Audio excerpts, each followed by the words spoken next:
Salve, salve família palestrina. Mais um vídeo aqui agora na área com o Rodrigo, fazendo pós E aí, Palmeiras e pessoal? Tigre. Bom, você quer dar uma primeira início, Rodrigo? Faz tempo que você não tá aqui nos Que não vídeos. Manda apareço por aí. aqui. Bom, queria começar falando um pouco, né, sobre a escalação que o Cebola colocou. Vou até compartilhar a tela aqui da escalação Boa. para a gente poder falar um pouco sobre ela.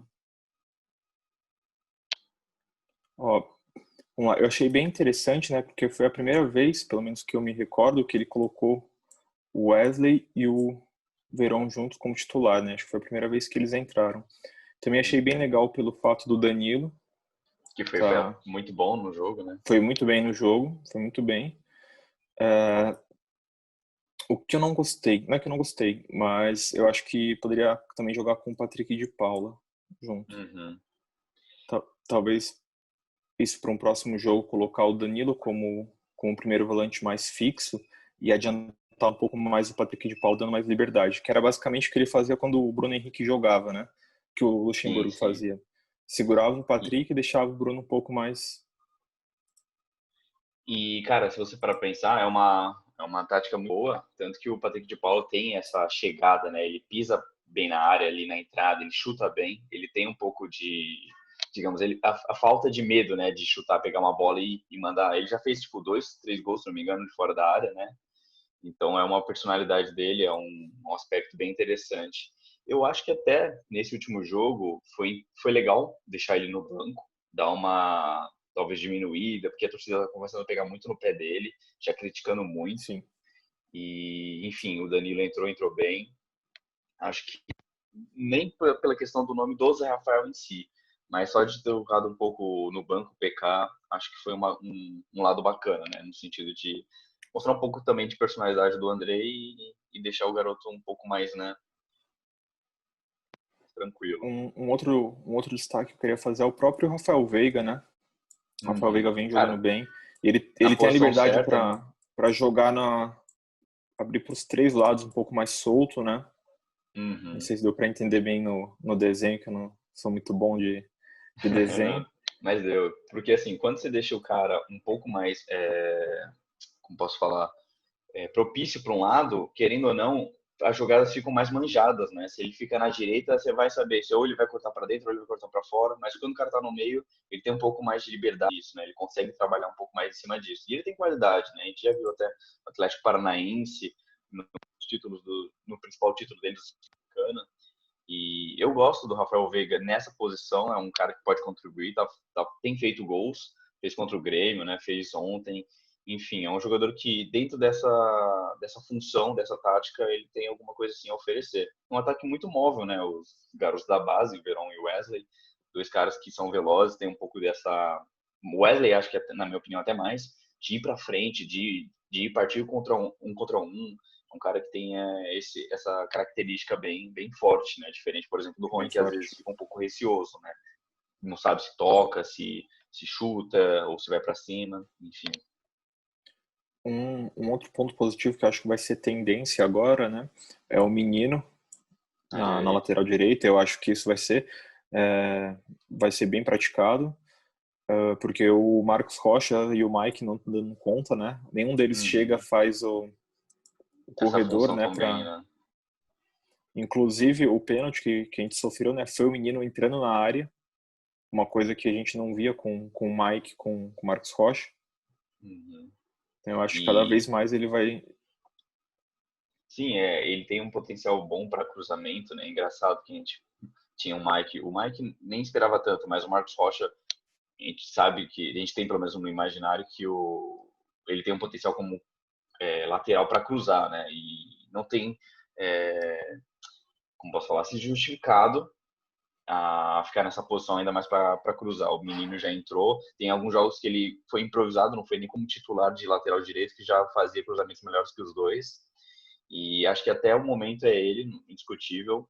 Talvez esperando um próximo reforço de um lateral direito, não sei.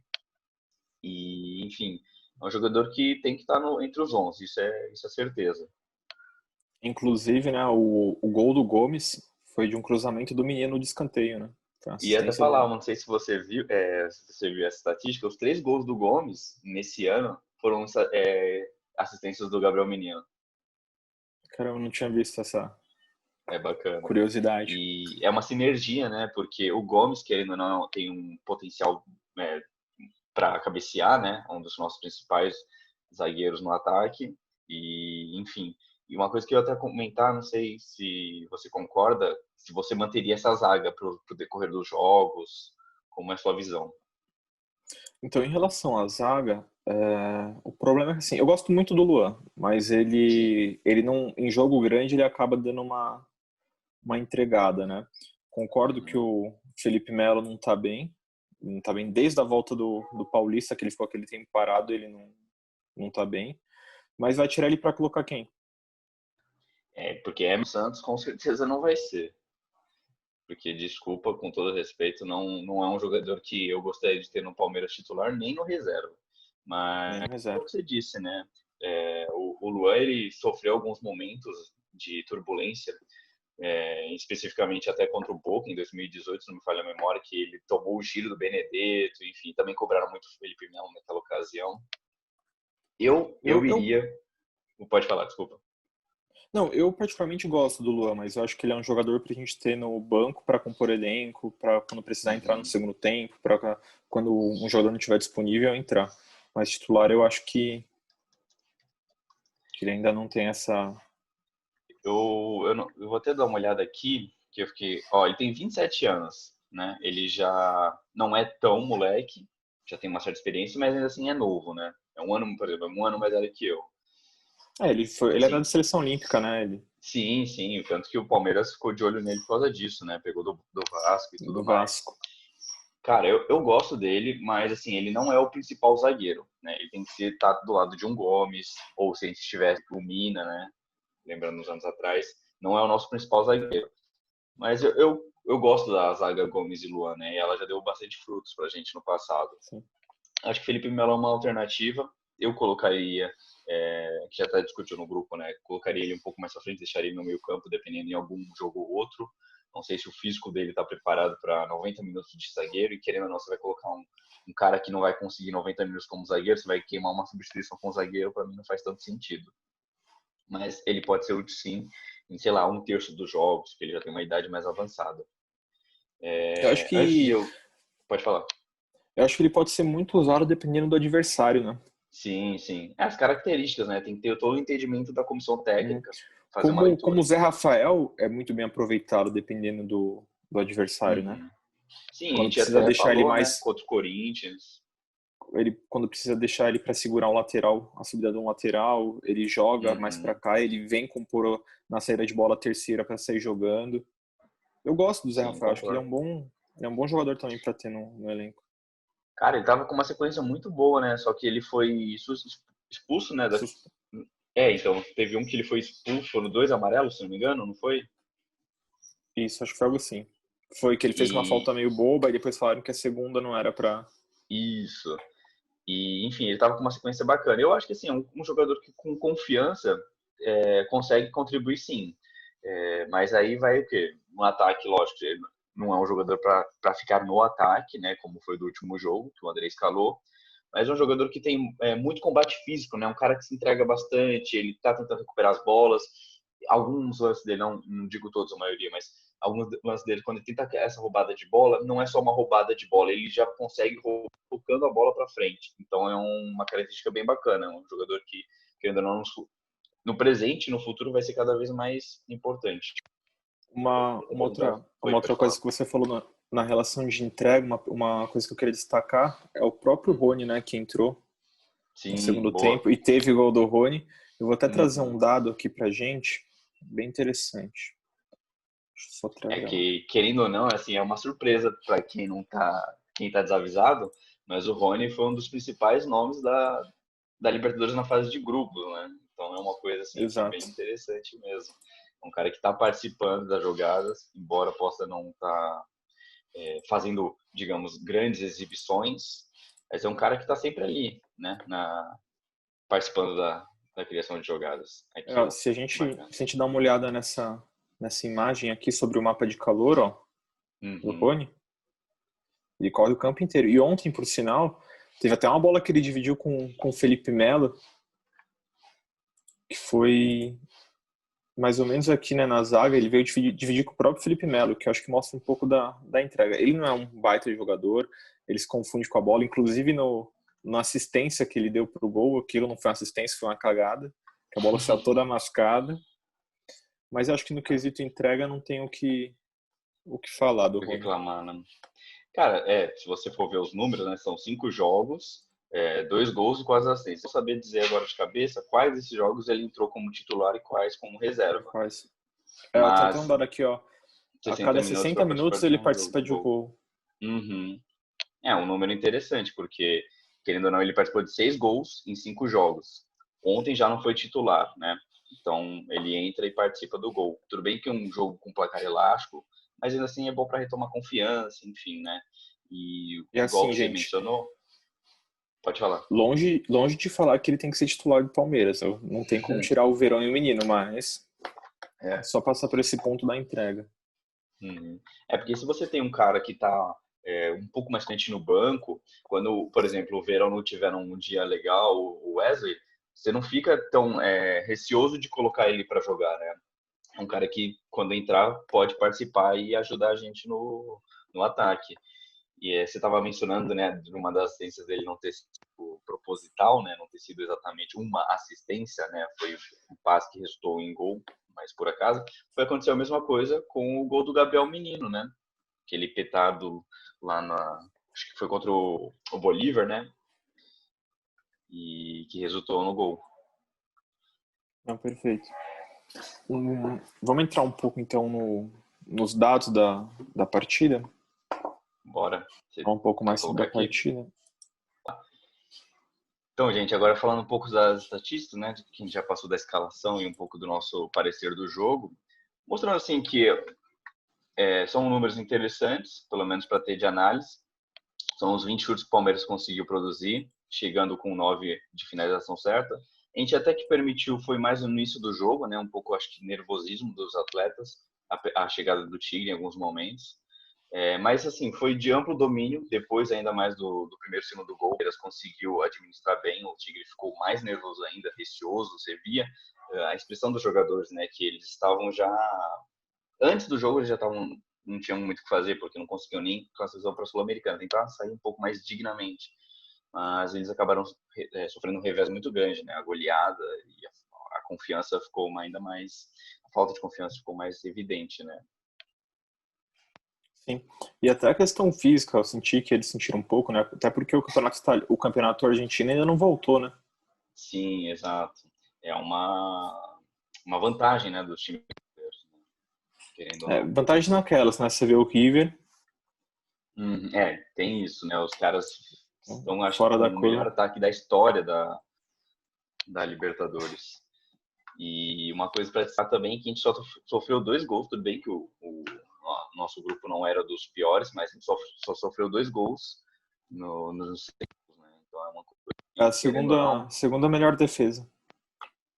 querendo ou não, né, entre os altos e baixos, foi um time que, dentro da Libertadores, cumpriu o que era necessário, né? O grupo era acessível, mas tem muito time que está num grupo acessível e acaba se embolando, né?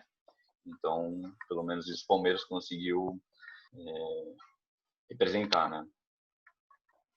Sim. Bom, a gente Como eu... pode Pode falar, falar, pode fala. falar. Não, como eu tinha falado, né? Como o Sabino passou também, tomou apenas 2 gols, né? A segunda melhor defesa da Libertadores, só tá perdendo pro Boca Juniors, que tomou um gol, mas ele joga hoje, o Boca. Então o Palmeiras pode, dependendo do resultado do Boca, terminar como melhor defesa. Uhum. E já que você tocou no assunto, né, dos jogos de hoje, é interessante a gente falar para situar o pessoal do que pode acontecer na próxima fase, né? Que, querendo ou não, o Palmeiras tem que ficar de olho já nos próximos times, são algumas possibilidades. Hoje, só para dar uma geral, tem 4 jogos, né? O Boca joga com o Caracas, como o Rodrigo falou. A gente também vai ter Libertad e o Medellín, Independente Medellín, Grêmio e Americali e a Universidade Católica com o Inter. E esses jogos vão ser para decidir segundo lugar. No caso do Grêmio Inter é primeiro, para ver quem vai pegar o caso, pode pegar os segundos colocados gerais ou o Palmeiras quem vai pegar, né? Se vai ser o Grêmio, o Inter.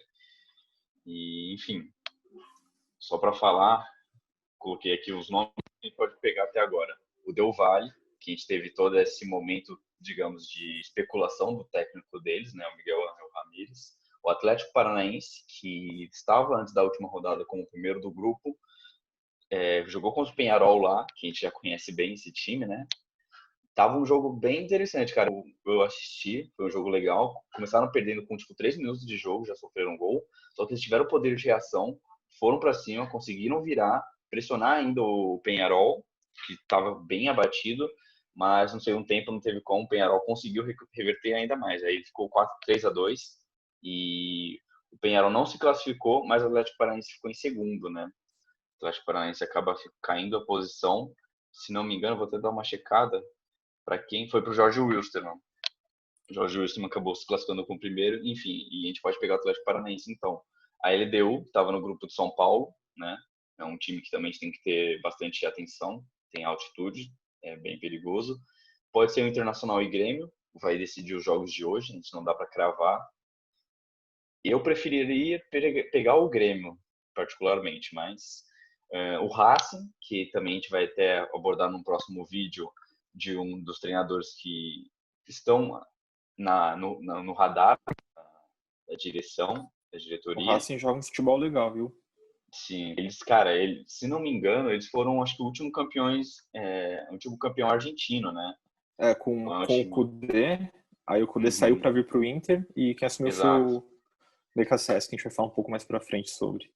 exato, ele tá lá até hoje. E uma coisa também, eu vou deixar para outro vídeo, que é uma informação interessante, mas só de deixar uma palhinha, o Sebastião, ele treinou um algoz do nosso rival, numa Libertadores aí, e, enfim, é um cara que também a gente tem que ter atenção. O Delfim, que na minha visão é o pior time dos segundos colocados até agora, é um time bem frágil, até que tentou surpreender o Santos, mas acabou sofrendo o revés. E o último seria ou o Carás ou o Libertad. Esse ainda está em aberto, vai definir após os jogos de hoje. Mas também, assim, não são grandes times como os que a gente já citou, né? Os 4, 5 primeiros que eu falei são os mais perigosos. Então, agora que a gente estava falando exatamente dos confrontos, né? Que são alguns times bem complicados, a gente vai dar um palpite aqui, mais ou menos, o que a gente acha que pode acontecer com o Palmeiras, né? O que reserva o nosso futuro.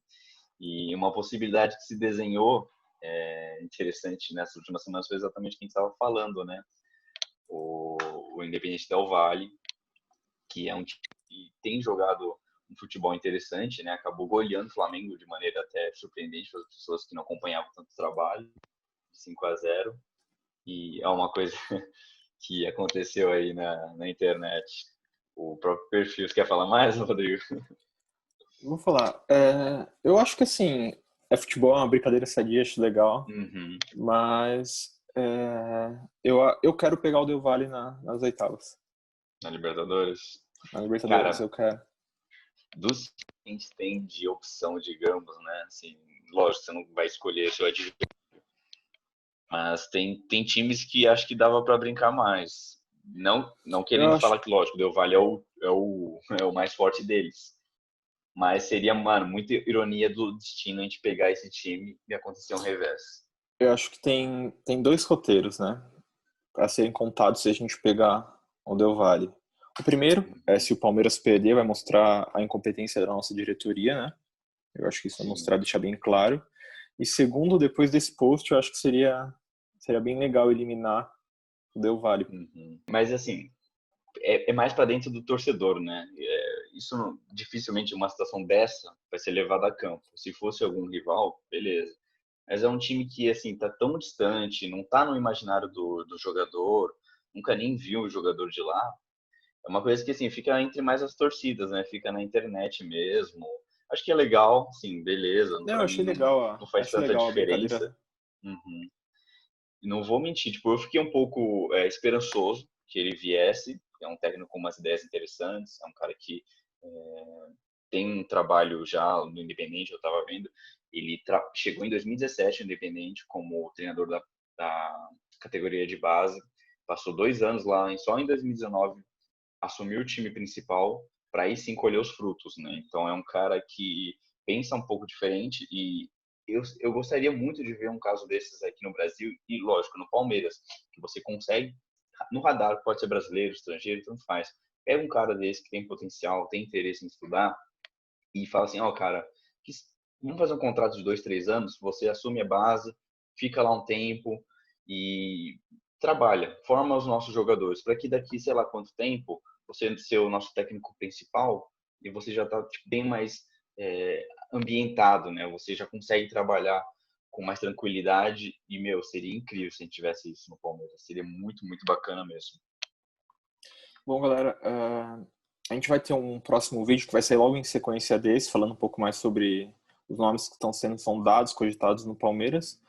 Mas por hoje acho que por esse vídeo é isso. A gente queria agradecer vocês por assistirem, pedir para se inscrever no canal, deixar um comentário aí e compartilhar com o pessoal. Por favor. Falou, gente. Obrigado. E até mais.